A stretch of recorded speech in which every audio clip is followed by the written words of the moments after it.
Our next questions from MC Richard V. Paglikawan of Lionheart TV. Ito, bata pa lang ako. Kilala ko na yan.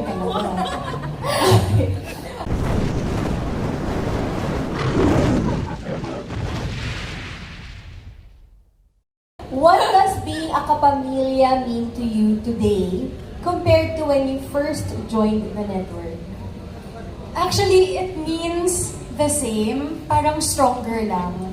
Parang when I first joined kasi, sobrang grateful ko at talagang naniniwala ako sa vision ng ABS-CBN at yung pagpapahalaga sa mga kapamilya talaga, na lahat ng ginagawa mo is to uplift the viewers, to uplift the industry, and now, isa na rin sa mga goal ko is na maging mabuting asset ako sa ABS-CBN and sa Star Magic, and I hope I can contribute sa all the efforts of the network to really continue being a service to Filipinos all over the world. I love how you always point that out sa lahat ng mga sinasagot mo kanina pa, na it's not really just about the projects, about being, one of the biggest stars in the country, but also about being in the service of the Filipinos.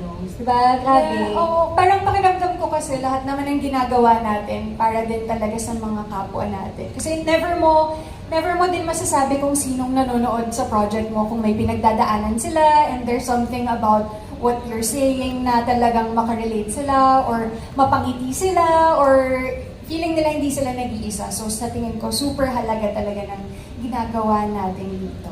That's true. Tsaka aside from that, the creative aspect, dito nga sa ating Kapamilya Network, meron din literal na mga charities where we also help out in tangible ways as well. So thank you for featuring that in your answers. Thank you, Janine. Okay, now let's go to the next question. Ito. Okay. You come from one of the most respected showbiz families in the country. At this point in your career, what legacy do you personally want to build for yourself? Oh my gosh, sobrang hindi ko pa naisip yung legacy. Tayo Parang at this point, gusto ko lang na talagang galingan. Goal ko yung mga maliliit na bagay na makakuha ng good job kay Direk, sa eksena to, or na yung sinabi ni Tita Cory na, napanood namin yung pilot, maganda. Parang it's those little things. Or yung mga comment na inaabangan namin tong teleserye mo, or na, pinapanood namin to dito sa UK or kung saan man.